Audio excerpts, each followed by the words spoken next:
السلام علیکم ناظرین، میں سید عطا اللہ شاہ صاحب بخاری کا سوشل میڈیا مینیجر محمد نعمان رضوی آپ سے مخاطب ہوں۔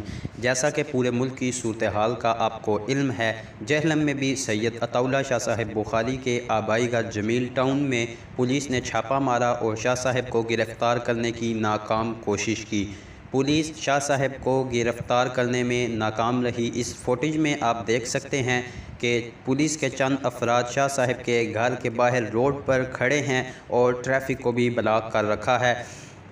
اس صورتحال کے بعد شاہ صاحب نے پولیس والوں کو دو ٹوک الفاظ میں پیغام جاری کیا اور تحریک لبیک کے کارکنان سے بھی چند گزارشات کی سماعت فرمائیں۔ بسم اللہ الرحمن الرحیم۔ فتح باب نبوت پہ بے حد درود، ختم دور رسالت پہ لاکھوں سلام۔ سامعین و ناظرین، جیسا کہ آپ جانتے ہیں کہ موجودہ حکومت نے تحریک لبیک پاکستان کے ساتھ جو معاہدہ کیا تھا فیض آباد کے اندر کہ فرانسیسی سفیر کو ملک سے باہر نکال دیں گے، حکومت نے اپنے اس معاہدے کی خلاف ورزی کی ہے اور اس کے اوپر قطعاً عمل نہیں کیا اور عہد کی پاسداری نہیں کی، جو کہ حکومتوں کا شیوا اور طرح امتیاز ہوا کرتا ہے۔ تو یہاں پہ میں آپ کو یہ بتانا چاہتا ہوں کہ اب تحریک لبیک کے قائدین اور کارکنان دوبارہ میدان عمل کے اندر ہیں، سرگرم عمل ہیں اور وہ تن من دھن کی بازی لگانے کے لیے تیار ہیں، مگر گستاخی رسول کے لیے ذرہ برابر رتی بھر ڈھیل نہ کبھی ان کے قائد امیر المجاہدین علیہ الرحمہ نے پیش کی تھی، نہ ان کے اندر کبھی یہ ڈھیل آئی تھی، نہ یہ ڈھیل دیں گے۔ اس لیے تحریک لبیک میدان عمل کے اندر ہے اور ہم ہر معاملے میں ان کے ساتھ ہیں، اگرچہ ان کا کوئی عہدہ بھی ہمارے پاس نہیں، مگر ان کے جو دو عظیم مقاصد ہیں، عزت و ناموس مصطفیٰ پہ پہرے داری اور عقیدہ ختم نبوت کا جو تحفظ ہے، یہ دو ایسے عرفہ مقاصد ہیں جن کے معاملے میں ہم قدم بقدم شانہ بشانہ تحریک لبیک کے ساتھ ہیں۔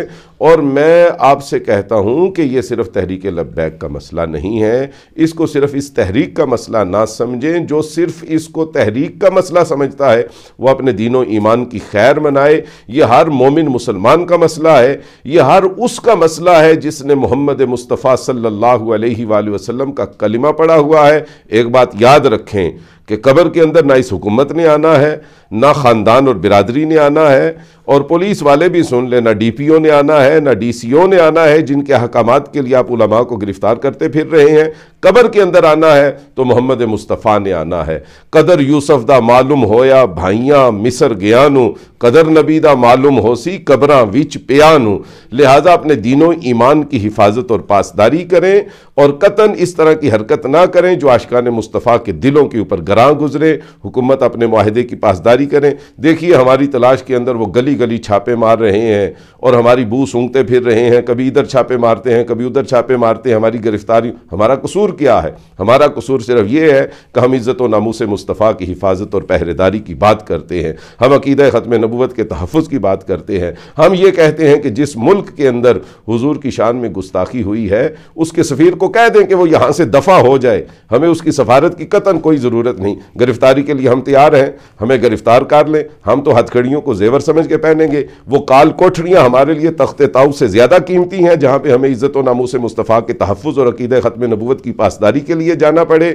لہٰذا یہ جیلیں، یہ سلاخیں، یہ کال کوٹھڑیاں، یہ ڈیتھ سیل نہ انہوں نے ہمیں اپنے مقصد سے ہٹایا تھا، نہ ہٹا سکتے ہیں، نہ قیامت تک ہٹائیں گے۔ اور میں یہ پیغام دینا چاہتا ہوں کہ ہماری سانسیں رواں ہیں جب تک نبی کی مدح و ثنا کریں گے، رگوں میں جب تک لہو رواں ہے نبی نبی کی صدا کریں گے۔ خدا گواہ اس کی قدر و قیمت کا علم ہوگا بروز محشر جو اپنے بچوں میں آج پیدا محبت مصطفیٰ کریں گے۔ زمانے بھر کی ہر ایک نعمت انہی کے صدقے خدا نے دی ہے، گھر ان کی عزت پہ حرف آیا ہم اپنی عزت کو کیا کریں گے۔ وہ لاکھ پردوں میں چھپ کے بیٹھیں تو ڈھونڈ لے گا کوئی دیوانہ، یہ بھول جائیں نبی کے دشمن کہ چین سے وہ جیا کریں گے۔